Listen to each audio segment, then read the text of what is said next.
तो मैंने कुछ दिन पहले एक वीडियो अपलोड करी थी अपनी जेईई जर्नी के ऊपर और उस पे बहुत लोग कमेंट्स कर रहे थे कि अभी आपने कौन-सी बुक्स फॉलो करी थी, कौन-सी रिसोर्सेज़ फॉलो करी थी। तो इस वीडियो पे मैं वो सारी बुक्स एंड रिसोर्सेज़ के बारे में बताने वाला हूँ, जो मैंने अपने ड्रॉप ईयर में फॉलो करी थी। Hi guys, my name is Sajal Agrawal and मैं एक 4th ईयर स्टूडेंट हूँ आईआईटी बीएचयू वाराणसी का। तो ये वीडियो शुरू होने से पहले मुझे तुमसे एक बात कहनी है कि तुमने जैसे मेरे कमेंट सेक्शन में पूछा है कि भैया आपने कौन-सी बुक्स फॉलो करी थी, कौन-सी रिसोर्सेज़ फॉलो करी थी।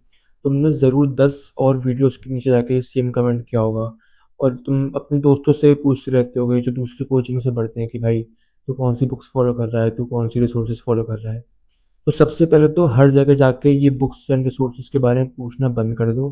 तुम 10 लोगों से पूछोगे, 10 अलग जवाब मिलेंगे। तुम अभी कोई बुक सॉल्व कर रहे होगे, तुम्हारा मन करेगा कि भाई वो तो ये बुक सॉल्व कर रहा है, मैं भी वो बुक सॉल्व कर लूँ।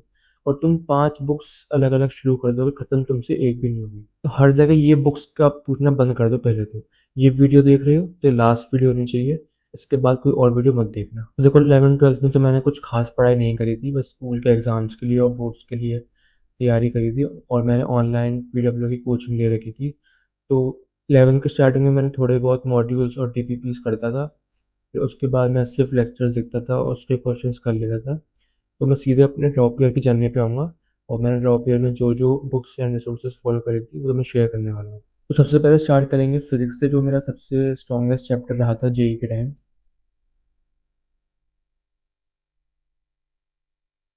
तो फिज़िक्स में सबसे पहले तो देखो मैं अलीगढ़ में एक लोकल कोचिंग में पढ़ता था। तो सबसे पहले तो हमें क्लासेस के बाद शीट्स मिलती थी, तो वो शीट्स मैं सॉल्व करता था।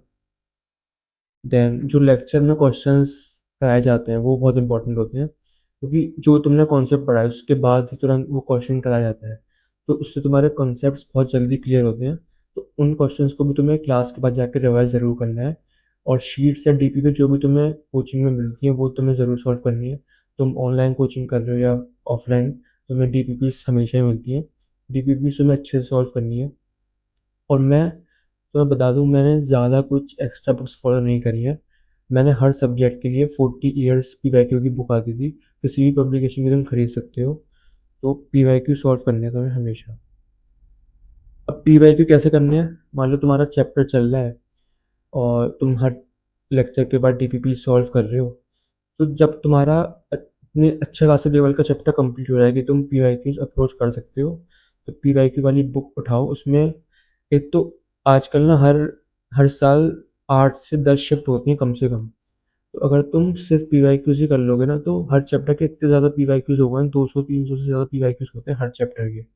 तुम्हें किसी और बुक के पास जाने की ज़रूरत ही नहीं है। अगर तुम पीवाईक्यू वाली बुक ही अच्छे से डेडिकेटेडली फॉलो कर लोगे ना, और उन क्वेश्चंस में वो सारे पैटर्न्स कवर होते हैं जो एक्चुअल तुम्हारे जेईई में आने वाला है, क्योंकि भाई वो क्वेश्चंस एक्चुअली आए हैं जेईई में। अगर तुम उनको प्रैक्टिस करके जा रहे हो, तो तुम्हें और कहीं जाने की ज़रूरत ही नहीं है। मार्केट में मतलब इतना लोग हौवा बना देते हैं बुक्स का कि ये बुक कर लो, वो बुक कर लो। तुम्हारा क्वेश्चंस करने का एंड गोल क्या है? तुम्हें अपने कंसेप्ट्स क्लियर करने हैं, तुम्हें हर वैरायटी के क्वेश्चंस कवर करने हैं। और तुम सबसे बढ़िया रिसोर्स पीवाईक्यू होगी ना भाई, मतलब वो क्वेश्चंस आए हैं एग्जाम में, तुम उनको क्यों नहीं कर रहे हो? तुम कोई किसी ने कह दिया वो बुक कर लो, एस सी वर्मा कर लो। एस सी वर्मा अच्छी बुक है, मैंने भी करी थी। बट हाँ देखो, पी फिजिक्स में मैंने एस सी वर्मा के सिर्फ जो ऑब्जेक्टिव वाले क्वेश्चंस होते हैं सिर्फ वो करे थे। उन क्वेश्चन को करके भाई कंसेप्ट बहुत ज़्यादा क्लियर हो जाते हैं। तो तुम बस अपने कोचिंग के शीट्स, जीपीपीज, साथ में पीवाईक्यूज, और तुम्हें कुछ और करना है तो एस सी वर्मा के ऑब्जेक्टिव क्वेश्चंस कर लेना। अगर तुम्हारा ये सब अच्छे से हो जाता है और तुम्हारा टाइम बच जा रहा है, तब तुम्हें किसी दूसरी बुक पे जाना है, वरना कोई ज़रूरत नहीं है। फिर आते हैं केमिस्ट्री पे। केमिस्ट्री में भी सेम शीट्स, डीपीपीज, पीवाईक्यूज।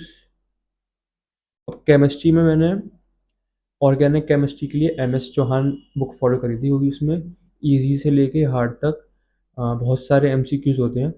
तो उससे कॉन्सेप्ट्स बहुत अच्छे से क्लियर हो जाते हैं, मतलब बिल्कुल स्क्रैच से इजी क्वेश्चन से शुरू होता है और फिर धीरे धीरे लेवल बढ़ता है। तो उससे मैंने ऑर्गेनिक केमिस्ट्री करी थी, एम एस चौहान और ऑर्गेनिक केमिस्ट्री।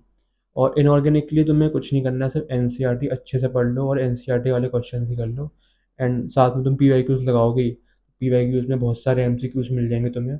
तो उससे तुम्हारी बहुत अच्छी प्रैक्टिस हो जाएगी। एंड देन हाँ, फिजिकल केमिस्ट्री के लिए मैंने एन अवस्थी सर की बुक फॉलो करी थी, बट वो भी मैंने जेई मेंस के बाद उठाई थी, जब मेरा जेई मेंस क्लियर हो गया था। जेई मेंस के लिए मैंने सिर्फ पी वाई क्यूज करे थे, सिर्फ और सिर्फ पी वाई क्यूज। एंड फिर जेई मेंस एंड एडवांस के बीच में मैंने एन अवस्थी बुक पूरी लगाई थी। एंड उससे मेरे एडवांस में फिजिकल केमिस्ट्री के ऑलमोस्ट सारे क्वेश्चंस हो गए थे, ऑलमोस्ट। तो ये मैंने बहुत अच्छे से लगाई थी। एंड देन आता है मैथ्स। देखो मैथ्स के लिए आई से कि तुम मेरी एडवाइस ना ही लो तो अच्छा हो, कि मेरा मतलब ऑलमोस्ट बॉर्डर लाइन पे कट ऑफ क्लियर हुआ है। एंड मैंने इसमें भी सेम रिसोर्स फॉलो करी थी, बट मेरा ऐसा था कि मेरा मैथ्स में स्टार्टिंग से ही मन ही नहीं करता था पढ़ने का, और मैं ज़्यादा क्वेश्चंस लगाता ही नहीं था, मैं फिजिक्स केमिस्ट्री को ज़्यादा टाइम देता था। बट अगर मैथ्स में भी तुम D P Ps and P Y Qs कर लोगे, तुम्हारी बहुत अच्छी तैयारी हो जाएगी। बस मैथ्स में यह है कि तुम्हें प्रैक्टिस बहुत ज़्यादा चाहिए होगी।